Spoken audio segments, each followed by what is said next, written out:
Buenos días. Sensiblement différent, le podcast des humains sensibles et différents. Je dois t'avouer que je n'avais pas du tout pensé que l'épisode d'aujourd'hui se passerait comme il s'est passé. J'étais en train de réfléchir à la thématique du jour ce matin et puis j'ai reçu un message d'une auditrice qui parlait justement de voyage. J'ai saisi la balle au bon. Je lui ai demandé s'il serait d'accord pour témoigner, pour raconter son histoire. Et contre toute attente, elle a dit oui.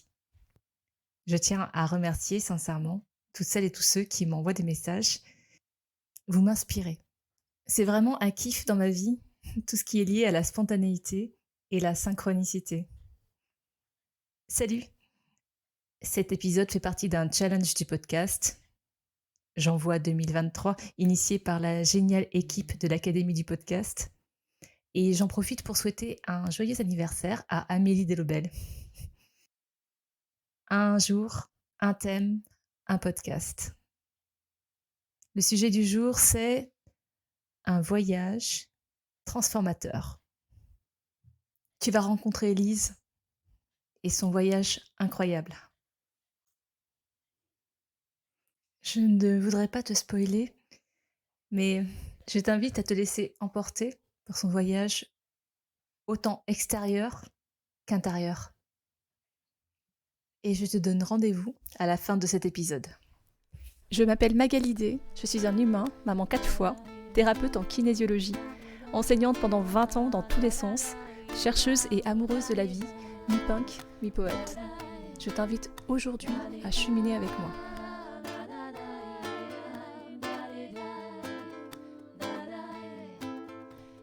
Abonne-toi à ce podcast que tu peux trouver sur toutes les plateformes pour ne rien manquer et participer à cette aventure extraordinaire, la tienne.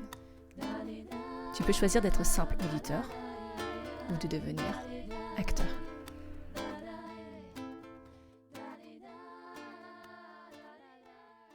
Sensiblement différent. Salut Lise. On se retrouve ici de façon complètement inattendue, je dirais. Je ne pensais pas un jour m'asseoir à la table de ta cuisine et te dire salut Lise, quoi de neuf today? Est-ce que tu veux bien dire en 3 mots ce que tu as envie de dire sur toi? Sur qui je suis? Ouais. C'est difficile. Ouais, bah, tu peux dire aussi comment tu vas simplement. Hein. Ça dépend des jours. Il y a des hauts et des bas en ce moment. Ok. Je sens que je suis arrivée à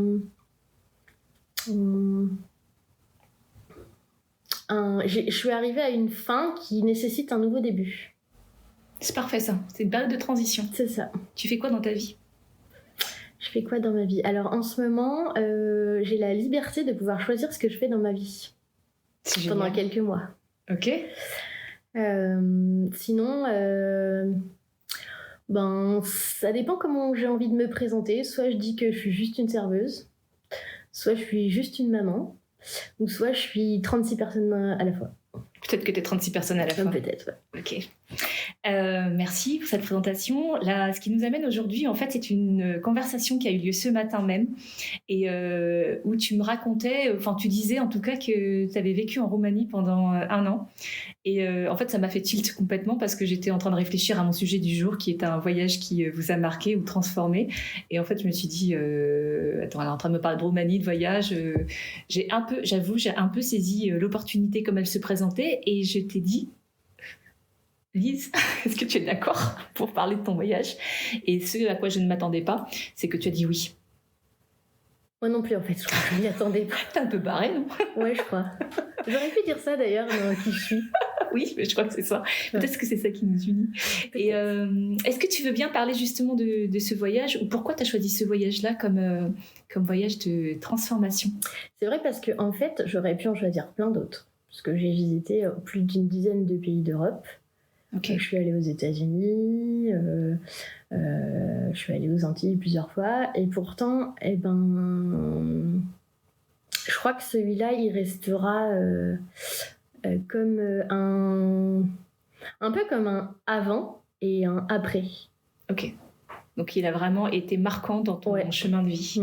Donc, tu peux nous en parler en 2-3 mots de ce voyage? Alors déjà, peut-être parce que en fait, ça a cassé comme une routine dans ma vie d'ado du moment, qui était un peu toute tracée, où on va au primaire, on va au collège, et tout d'un coup, boum, à la fin du collège, là, les parents, ils décident qu'ils veulent lâcher, leur taf, et partir s'expatrier pendant 3 ans au début, qui ont fini par 1 an dans un autre pays, déjà, dans un pays très à l'est, dans un pays qui sort d'un chaos,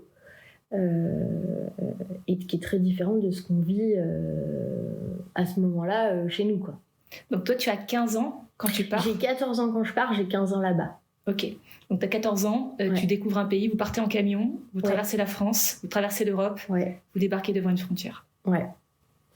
On doit attendre à la frontière parce que il faut passer la douane, il faut faire viser les passeports, il faut éventuellement inspecter l'intérieur du camion. Alors l'année du déménagement, il était plein jusque tout en haut de blinder tout ce qu'on avait pu mettre. On l'avait mis d'ailleurs, on avait aussi une voiture. On est parti avec un camion et une voiture, et je me souviens avoir fait les 2000 km dans la voiture avec un tabouret entre les jambes.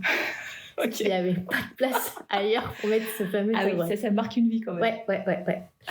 Et la voiture qui, en plus, pendant le trajet, tombe en panne, qui, à chaque feu, cale. Ok. Il n'y avait plus de ralenti, quelque chose comme ça. Et... Ambiance. Voilà, ambiance. D'accord. Donc tu arrives à la frontière, finalement vous réussissez à passer. On passe, je pense, par rapport au contexte, assez facilement. Ça doit se compter en heures, mais pas en jours, parce que ça peut, à ce moment-là, ça peut être en jours. Ok. Mais nous, c'est en heures, et on retraverse toute la Roumanie, et on arrive dans l'appartement qui était déjà réservé pour nous. Et donc là, choc de culture. Énorme choc de culture. Même si on avait eu un avant-goût l'été précédent.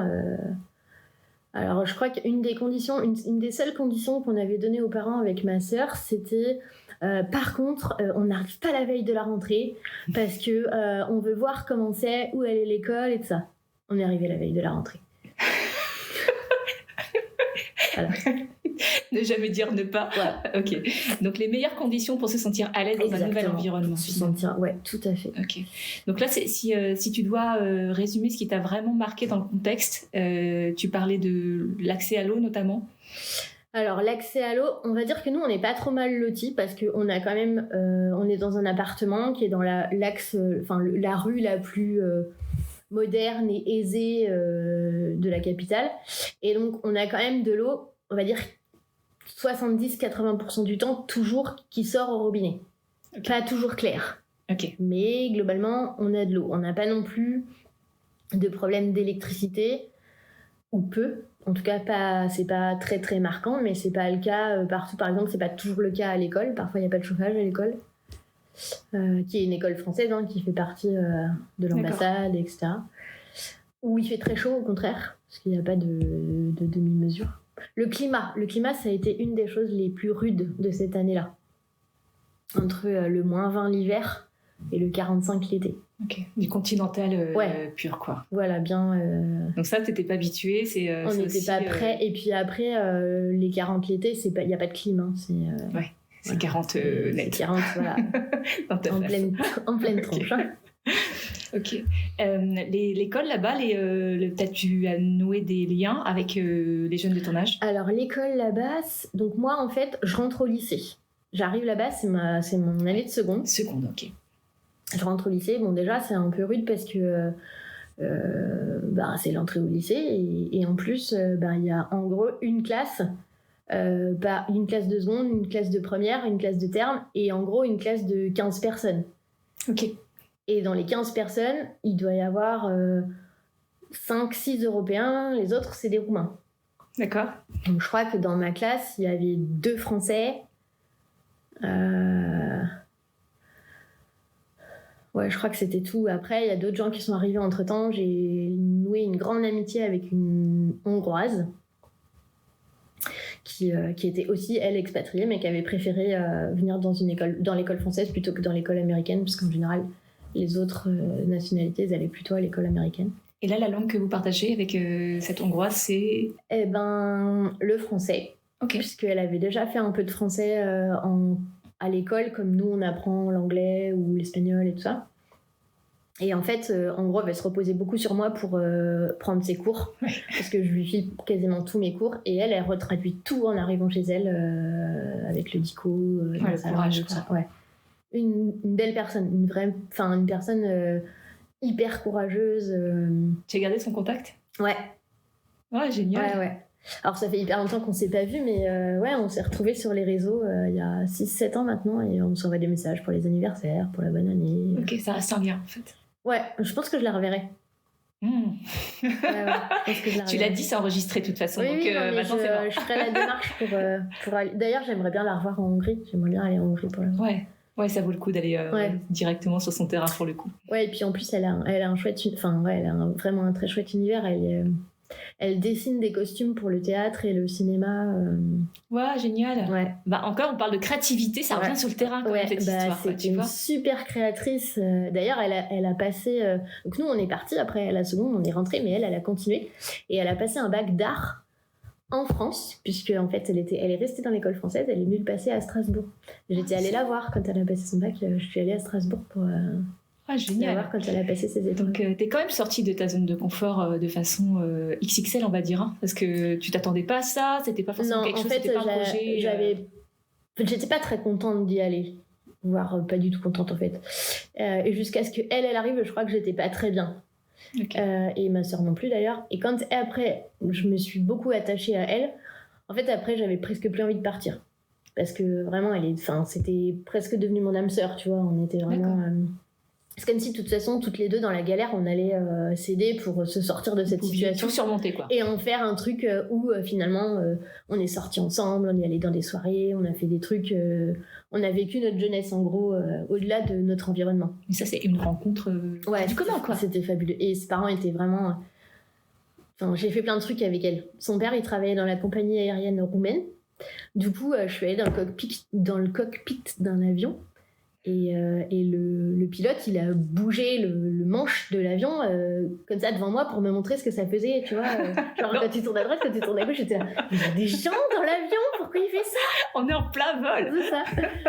Il est pas un peu québécois, lui, sur les bords? Je sais pas. Ça se faisait pas trop, d'ailleurs, à cette époque-là, de jouer comme ça avec les avions. Vache, non, carrément pas. Donc là, en fait, tu as vécu quand même quelque chose qui est vraiment hors du commun. Toi, tu es sortie comment de toute cette expérience, de tout ce que tu as fait exploser dans tes cadres, dans tes codes? C'était vraiment facile, tu vois. Avec du recul, aujourd'hui, je me dis que c'était facile parce que j'étais quand même à l'époque de l'innocence de l'adolescente où tu te sens quand même... T'es hyper pas bien dans ton corps, dans ta tête, tout ça. Mais à la fois... il peut rien t'arriver vraiment de... T'as pas de limite, voilà, et t'as pas de peur, vraiment. C'est ça, t'as des peurs, mais en même temps, transgresser les peurs ou les limites ou les trucs nouveaux, ça fait aussi partie de cet environnement-là. Ouais. Ma sœur l'a beaucoup moins bien vécu. Elle avait quel âge? Elle a 3 ans de moins que moi, donc d'accord. Elle est rentrée en 5e. Okay. Elle s'est pas du tout intégrée, elle a pas du tout réussi à se faire d'amis, qu'on pu l'aider autant. Et c'est aussi en partie pour ça qu'on est rentré, parce que... Après, moi, clairement, c'était génial parce que de toute façon, mes parents, ils étaient pas trop sur mon dos par rapport aux résultats. En freestyle. Je rebondis sur ce que tu as dit dans un des derniers podcasts. Jusque-là, toutes les deux, on gazait bien à l'école et ils n'ont jamais eu besoin de s'occuper de nous. On a toutes les deux un an d'avance, tu vois. Enfin, on a tracé notre route. Comme ce que tu as dit sur les codes de tu travailles bien, tu fais anglais, allemand, latin, parce que de toute façon, tout le monde sait ça. Tu suis ta route. Là, pendant cette année-là, on les a pas trop eu sur le dos, alors que ma mère, elle était quand même très branchée réussite. Oui. Mais très branchée réussite parce que son credo, c'était un peu, de toute façon, quand t'es une femme dans la vie, t'as pas le choix. Faut que tu veux t'en sortir, il faut réussir. Parce que ça te donne la liberté de pouvoir choisir ta vie. Donc on était un peu dans ce truc-là. Sauf que cette année-là... on n'a rien branlé. En mode one again. Voilà, on est chez les Roumains de toute façon, donc là... Voilà. J'avais même des cours, c'était le CNED. Ok. Donc tu vois, parce qu'en fait, le tronc commun, il était dispensé sur place, mais dès que tu prenais des options, moi j'avais pris l'option éco par exemple, ça, il n'y avait pas de prof. Ouais. Donc voilà, tu faisais avec le CNED et tout, tu renvoyais pas, bon, tu pouvais dire que tu l'avais fait ou pas. Ça restait aléatoire. Bon, ça, je l'ai payé après. On est rentré en France, je l'ai payé. Mais bon... Tu penses que ça a changé ton regard sur l'éducation ? Non, je crois pas. Je pense que dès qu'on est rentré en France, elle a repris... Mais surtout le tien. Non, parce qu'en fait, ça a juste été comme une année de liberté. D'accord. Et quand on est rentré, en fait, je crois que je l'ai tellement payé que je me suis dit « Ah non, mais ça, c'est nul. Je peux pas faire ça. » Je vais pas revivre non, ça. Je vais pas revivre ça. Et en fait, le côté confortable que j'avais vécu à ce moment-là, en me disant « Je m'en fous », après, c'était pas... Non, c'était T'as sorti les rames au retour ? Ouais, et puis, je pense que... Moi, je m'en suis pas vraiment rendu compte, mais c'est... Justement, quand on va dire, les choses ont repris leur... Enfin, quand elle a repris les rênes, maman, et qu'elle s'est dit « Non, mais là, il n'y a pas moyen. Il faut que ça revienne dans le... » Oui, dans un certain axe. Voilà, donc... Après, là, je me dis que peut-être que le fait qu'ils aient pas eu peur de lâcher tout ce qu'ils avaient pour partir... Bon, ils n'ont pas vraiment tout lâché, ils n'ont pas vendu la maison, mais ils avaient remis en question quand même beaucoup de choses de leur quotidien. Ça m'a servi plus tard.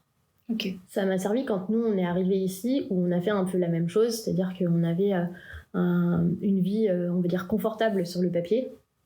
Et en fait, on a tout lâché pour reprendre un truc qui avait rien à voir, où on se mettait en danger, en fait, mais où on l'a pas vécu comme ça. Le fait de vivre le saut dans le vide, en fait, voilà. dans ton existence, peut-être que ça t'a en fait, je l'avais déjà vu, je l'avais déjà vécu. Et tu savais que c'était possible. Et en fait, voilà, c'est possible parce que on est rentré, alors pas avec l'objectif qu'on s'était fixé au départ, mais on est rentré, elle avait pris son cours, ils ont retrouvé du travail, on a continué à vivre et c'était pas moins, enfin c'était pas, je me suis pas sentie quand on est rentré dans une situation de détresse, puisque de toute façon on était tous les quatre. Ouais, il y avait le socle. Voilà, on était soudés, on était tous ensemble. Bon, d'accord, les conditions matérielles étaient moins confortables, je devais partager la chambre avec ma sœur, on vivait dans 3 pièces, mais c'était pas grave en fait, ça... Quel regard t'as porté toi justement sur ton retour en France ?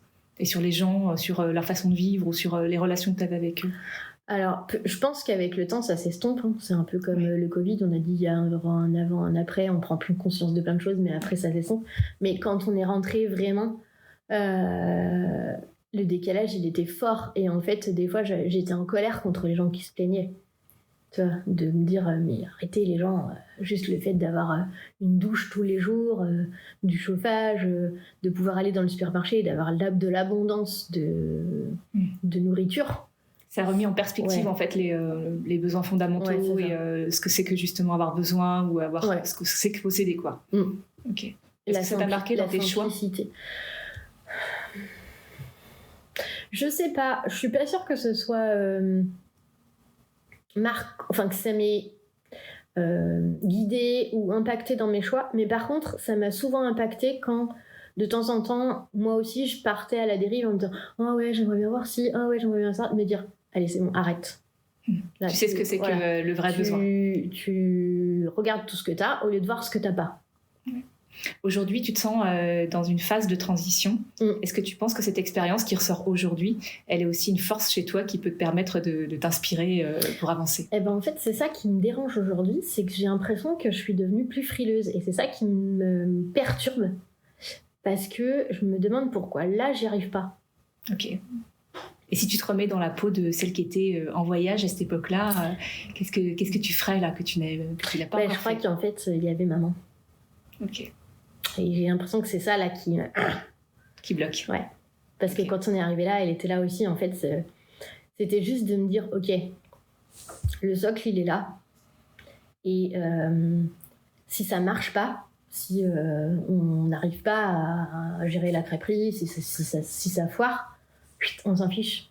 On retourne vers le socle, on retourne chez les parents. Et il n'y a pas de... Certes, ça sera peut-être un échec. Mais ma vie ou mes enfants ou mon couple, tout ça, ça sera pas en péril. Parce que, hop, on retourne, on reprend sur soi, c'est pas grave, on en tire les leçons, on continue, on retrouve du taf. Et là, le socle, il est plus là. Est-ce que ton socle, il a pas juste changé ? Si, il faut accepter que ce soit moi le socle. Ok. Et que ça repose sur moi et que je me fasse confiance et que...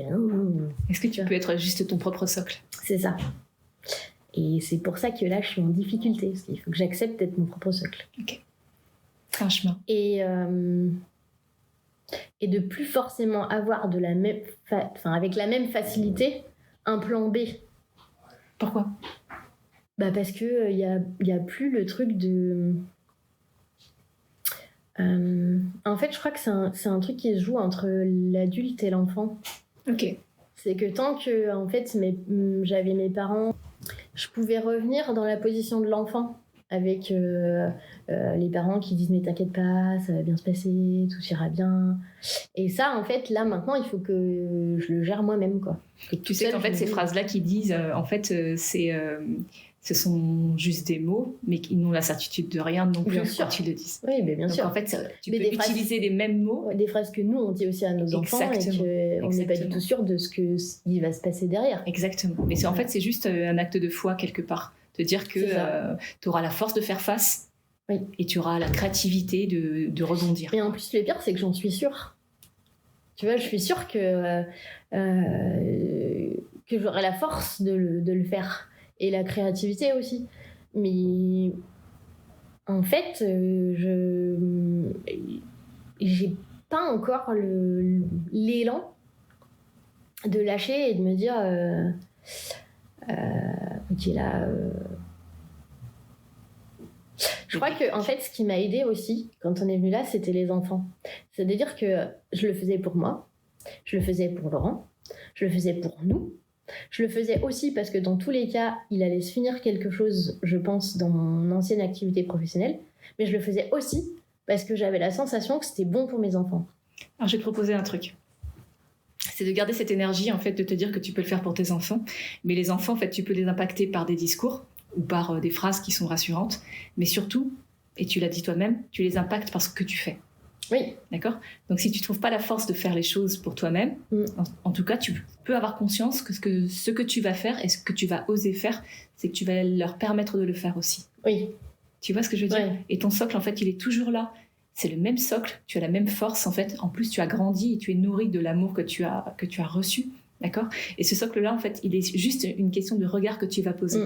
Tes enfants, ok, ils n'ont pas les mêmes besoins et tu vas le faire pour eux en le faisant pour toi. Et c'est ce que tu vas te permettre et t'autoriser à faire, toi, qui va, eux, leur ouvrir les portes de demain. Ouais, mais je crois que c'est le 2e ou le 3e, je sais plus dans tout ce que j'ai dit, état que je dois dépasser, c'est que je suis aussi arrivée au moment où je prends conscience que, pour faire très raccourci, mes enfants n'ont plus besoin de moi comme ils avaient besoin de moi jusque-là. Oui et non. En tout cas, c'est ce qui verbalise. Oui. En disant, mais ils deviennent autonomes et ils grandissent. Mais ça. En fait, c'est justement là où ça devient vraiment intéressant. C'est quand ils sont dans une forme de création de leurs propres idées, de leurs propres choix, et qu'ils sont dans cette phase-là, en fait, eux, ils vont te regarder non pas comme la mère nourricière, par contre, ils vont te regarder comme humain à part entière. Et t'es vraiment... Enfin, il y a quelque chose qui est vraiment lié quand même dans les ascendants, les descendants. Mais ce que tu vas t'autoriser à toi, ce que tu vas rayonner toi, en fait, ça va les nourrir directement. C'est-à-dire que eux, ils vont se dire, ah ouais, elle a le courage de faire ça. Elle est en train de surmonter ces obstacles et ces montagnes. Mais c'est une porte ouverte vers leur propre épanouissement. Donc, si toi, tu es heureuse, si toi, tu sautes en plein vol, si toi, tu rayonnes, en fait, c'est exactement ça qui va leur permettre, eux, d'être pleinement eux-mêmes, à leur façon. Oui. Et c'est exactement là. Et tu es à cet endroit-là. Voilà, c'est sûr. Voilà, je suis là. Et je me dis... Ok, ils n'ont plus besoin de moi, comme tu disais, pour être la mère nourricière. Elles me disent qu'elles n'ont plus besoin de moi. Enfin, elles ne me le disent pas, mais jusque-là, en fait, tout mon emploi du temps était calqué sur leur emploi du temps. C'est-à-dire, je me rendais disponible à la fin de l'école, je me rendais disponible au début de l'école, je me rendais disponible tout le temps où elles allaient être à la maison. Aujourd'hui, le temps où elles sortent de l'école, parfois, elles ne sont plus à la maison. Donc, j'ai du temps que je dois te réapproprier. Voilà. Et là, je me dis, ok, qu'est-ce que j'en fais ? Et en même temps, elles disent ce que tu dis. Elles disent, mais vas-y, fais tes activités, fais tes trucs. Vas-y, en fait, nous, on n'a pas besoin de toi, mais... Nous, ça va, quoi. Voilà, nous, on va faire nos trucs. Et en plus, tu seras un peu moins sur notre dos, ce serait bien aussi. Donc, va faire tes activités. Voilà. Mais les enfants, ils sont sages, en fait. Ils ont vraiment tous les messages, il est là, en fait. Hein. Voilà. Maintenant, il n'y a plus qu'à, toi, accepter que tu puisses t'autoriser à faire. Et accepter que... que ce rôle de maman poule, il est fini en fait. Mais c'est pas comme une fatalité, juste que voilà. Tu passes à autre chose. Voilà. En fait, c'est juste un état différent. C'est ça. Mais je crois que je l'aimais tellement ce rôle-là. Enfin, je l'aime tellement que j'ai du mal en fait à me dire Sois la maman poule de ton enfant intérieur, si tu as envie d'être la maman poule de quelque chose. Mais en même temps, je suis alors amoureuse, c'est peut-être pas le terme, mais des êtres que sont en train de devenir mes enfants, tu vois. J'adore, je kiffe. Elles sont différentes et j'aime les petites personnes qu'elles deviennent. Ça me fait du bien de me dire que clairement elles sont. Qu'est-ce que tu souhaites pour elles? Qu'elles soient heureuses. Alors sois heureuse. Qu'elles continuent leur chemin là, comme elles sont en train de faire. Si tu veux qu'elles soient heureuses, sois heureuse.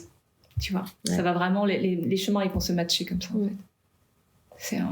T'es prête. Lise, en fait, je te remercie vraiment du fond du cœur pour ton authenticité. Et en fait, je suis sûre qu'il y aura plein de gens qui auront envie de savoir ce que tu vas faire. En fait, ce que vous savez pas, c'est qu'elle elle est déjà en train de passer des caps et d'avancer, quoi. Donc, je m'attendais pas du tout à ce voyage-là, mais je te remercie vraiment du fond du cœur pour ta vérité, de nous offrir ta vérité. Pour moi, c'est toujours des actes d'amour, donc voilà, je suis très touchée et je suis très motivée pour regarder ce que tu vas faire. Mais même pas trop la pression. Hein. Non, je ne mets pas de pression, je regarde juste. Tu as tout le temps devant toi. Ouais. D'accord. Merci à toi en tout cas. De rien. Un épisode au cœur de l'histoire, au cœur des émotions. Si tu l'as aimé, je t'invite à le partager en me taguant ou à mettre 5 étoiles sur ta plateforme préférée. Sensiblement différent.